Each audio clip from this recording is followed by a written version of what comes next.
اسی ملک سے کویشچن آیا تھا کہ ایک مشہور بزرگ کے مزار پر جو خادمین ہیں، خدمت کرنے والے، وہ انتہائی بدتمیزی کرتے ہیں، زبردستی چندے مانگتے ہیں، اگر کوئی چندہ نہیں دیتا تو اس کو دھکے دیتے ہیں، گالیاں دیتے ہیں۔ ایک شخص نہیں دیا تو اسے کہا کہ تو اپنی سڑی شکل لے کر یہاں سے نکل جا،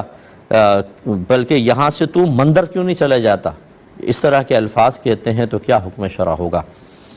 دیکھیں، پہلی بات تو یہ کہ ہم چونکہ اس وقت دین کا کام کر رہے ہیں اور ہمیں پتہ ہے کہ بعض اوقات ایک شخص اپنے ذاتی معاملات کی وجہ سے کسی سے ناراض ہوتا ہے تو ایسی چیزیں بیان کر کے کسی کے خلاف ہماری زبان سے نکلوانا چاہتا ہے کچھ اور میں نے سائل کی نیت پہ شک نہیں کر رہا، لیکن یہ ہوتا ہے۔ جیسے کہیں بیان کیا تو ایک پرچی لکھ دی، اگر امام صاحب ایسا کریں تو کیا حکم شرع ہوگا؟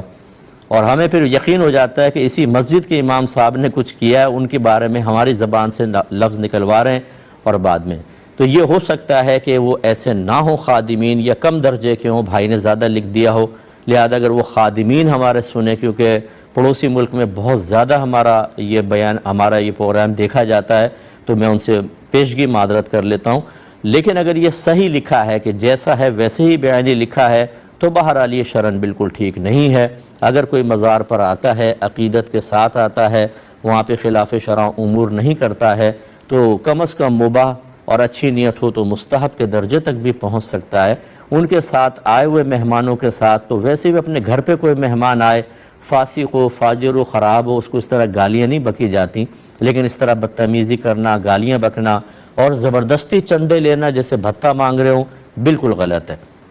ایسا نہیں کرنا چاہیے، اس سے مزارات بھی بدنام ہوتے ہیں، لوگ بدنام ہوتے ہیں۔ لیکن میں نے یہ اکثر دیکھا ہے، میں یہاں کی بات نہیں کر رہا ہوں جو انہوں نے ذکر کیا، لیکن میں نے مزارات پہ دیکھا ہے، چونکہ وہاں کے جو مجاور وغیرہ ہوتے ہیں اور خاص طور پہ جہاں رش بہت زیادہ ہوتا ہے، اچھا ہر جگہ کے بھی ایسے نہیں ہے، خدا نخواستہ ایسے نہیں، ہر جگہ نہیں، لیکن میں نے مشاہدہ کیا ہے، میرا بڑا گہرا مشاہدہ ہے کہ انہیں پتہ ہوتا ہے کہ ہماری یہ جو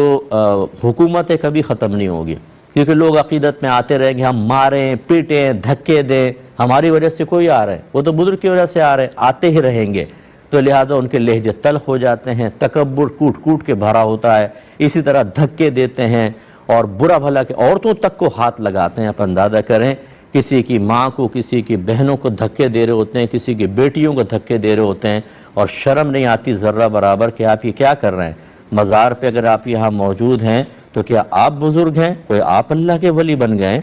یا آپ کو پرمیشن دے دی گئی ہے اللہ تعالی کی طرف سے، یا بزرگ نے یہ کہا ہے کہ معاذ اللہ ثم معاذ اللہ تمہیں کھلی چھوٹ ہے، تم کسی کی ماں بہن کو ہاتھ لگاؤ، گالیاں بکو، تمہارے لیے پرمیشن ہے؟ بالکل غلط ہے۔ انسان بن کر پیار سے، محبت سے، ادب سے، احترام سے، خادم کا تو مطلب ہی ہوتا ہے خدمت کرنے والا۔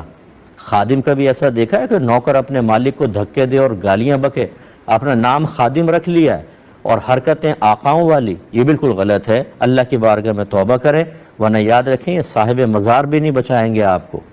بچا سکتے نہیں سکتے یہ میں لفظ نہیں کہہ رہا ہوں، یہ نہیں بچائیں گے۔ کیوں؟ وہ آپ کے اس فعل سے کبھی راضی نہیں ہوں گے۔ وہ ہمارے بزرگ جو تھے وہ مخلوق خدا پہ شفقت کرنے والے تھے، ان کو دل آزاریوں سے بچانے والے تھے، نہ یہ کہ ماں بہن کی گالیاں بکنا، دھکے دینا، وہ بھی پیسے نہ دینے کی بنا پر، یہ آپ سے بھی سخت ناراض ہوں گے، اور ہو سکتا ہے بروز قیامت نفرت سے چہرہ ہی پھیر لیں کہ یہ ہمیں بدنام کرتا رہا تھا، ہمارے زائرین کو تنگ کرتا رہا تھا، آج ہماری شفاعت سے محروم رہے گا۔ اس لیے انسان بننا چاہیے، اور ہماری بات کا برا ماننے کے بجائے کہ غصے ہو جائیں، برا مانیں، اپنی حرکتوں کو درست کرنا چاہیے، ورنہ آپ کا ناراض ہونا، مجھے تو بال بھی نہیں ٹوٹے گا، میرا کیا نقصان ہوگا، لیکن میدان محشر میں آپ کی یہ بڑھتی ہوئی مزید سرکشی آپ کے لیے اللہ تعالیٰ کی بارگاہ میں مزید خدا نخواستہ عذاب کو متوجہ کرنے کا سبب